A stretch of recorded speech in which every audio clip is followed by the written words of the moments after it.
Bagaimana cara kita mengetahui musibah ini merupakan azab atau ujian, Ustaz? Barakallahu fikum. Naam jamaah. Kalau bicara ujian dari Allah Subhanahu wa taala, kekayaan itu juga ujian. Kesehatan itu juga ujian.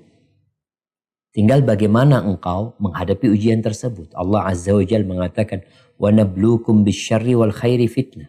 Kata Allah, kami menguji kalian dengan kebaikan dan keburukan sebagai cobaan buat kalian. Wa ilaina turja'un. Kalian akan kembali kepada kami. Artinya semua yang kalian miliki kalian akan tinggalkan sebenarnya. Keburukan itu akan terhentikan, kebaikan itu juga akan terhentikan. Di negeri beramal ini jamaah. Sehingga kalau bicara bagaimana kita mengetahui ini cobaan, ini ujian, atau ini adab dari Allah Subhanahu wa taala. Kalau kita bicara rizki, nikmat, sebelum Anda bicara tentang yang namanya petaka tadi, musibah. Kalau bicara engkau ditimpa, dikasih rizki yang luas.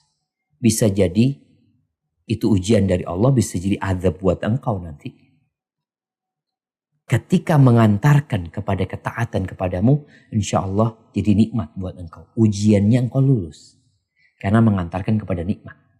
Tapi kalau ternyata harta yang diberikan kepadamu mengantarkanmu kepada kemaksiatan, azab itu harta berarti. Jadi azab. Jadi orang kaya terazab, ya bisa jadi. Jangan dipikir orang yang miskin aja, yang susah hidupnya. Enggak, nih orang-orang kaya jadi azab. Makanya Allah Azza wa Jalla mengatakan, "Fala tu'jibka amwaluhum wala auladum." Engkau jangan takjub ya dengan harta mereka, dengan anak-anak mereka, ini orang-orang kafir. Innama yuridullah ayyu'adzibahum biha fil hayatid dunya. Allah itu ingin mengadab mereka dalam kehidupan dunia. Innama yuridullahu liyu'adzibahum biha fil hayatid dunya. Itu jadi azab buat mereka. Dalam kehidupan dunia azab buat mereka. Mereka tidak mendapatkan ketenangan dengan harta yang dimiliki. Dan ini kalau ujiannya berupa kenikmatan. Gimana kalau ujiannya tadi musibah? Kapan dia jadi azab? Kapan dia jadi ujian yang mengangkat derajat sebenarnya?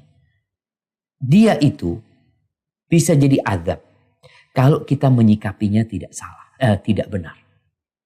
Ketika kita menyikapi dengan tidak benar. Contohnya kita tidak bersabar. Kita tidak bersabar bahkan menyalahkan Allah, jadi azab buat engkau.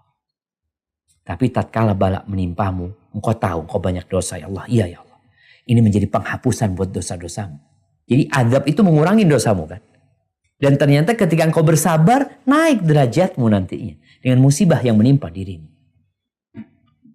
Kemudian kalau kita lihat ini orang soleh Ustaz. Ini orang baik. Orang baik. Seperti siapa? Nabi kita Muhammad SAW. Tentu yang menimpa orang-orang baik adalah untuk mengangkat derajatnya. Ujian untuk mengangkat derajatnya.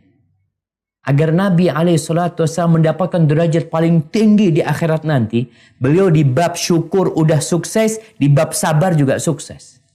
Ada orang yang diuji dengan nikmat doang. Ada yang diuji dengan kesabaran. Maka ketika musibah yang menimpamu, itu engkau bersabar menghadapinya. Insya Allah itu akan menghapuskan dosa-dosamu. Jadi azab, oke, jadi azab buat engkau nantinya. Tapi menghapuskan dosa-dosamu. Tapi kalau engkau tidak bersabar, maka jadi murni azab buat engkau. Dosamu nggak diampuni, derajatmu nggak diangkat. Maka akan jadi azab kalau kita tidak bersabar menghadapinya. Tapi akan jadi ujian yang mengangkat derajat dan menghapuskan dosa kalau kita menghadapinya dengan bersabar. Terus jemaah, kita ini kadang-kala menghadapin orang, masyarakat. Kita ngelihat fulan kena musibah, oh kayaknya banyak dosanya fulan itu. Sedang dibersihkan dosa-dosa dia. Nggak perlu antum ngomentarin orang. Kita berbaik sangka sama fulan. Bisa jadi fulan setelah mendapatkan musibah, memang dia mungkin banyak dosanya. Lalu Allah mengangkat derajat dia dan dia lebih baik dari dirimu. Mungkin, ya. Ada banyak contoh dari perkara seperti itu. Maka tolong, nggak perlu kita menilai orang lain. Hendaklah kita lebih fokus menilai diri kita. Kalau kita melihat kawan kita yang dapat musibah, ya kita doakan dia. Mungkin Allah hendak mengangkat derajat dia. Mungkin Allah hendak memanggil dia untuk kembali ke jalannya. Hadza wallahu a'lam bissawab. Terima kasih Jazakumullahu khairan wa barakallahu fikum atas donasi yang pemirsa berikan. Ayo berjuang dalam dakwah bersama Surau TV. Semoga menjadi amal jariah bagi pemirsa semuanya.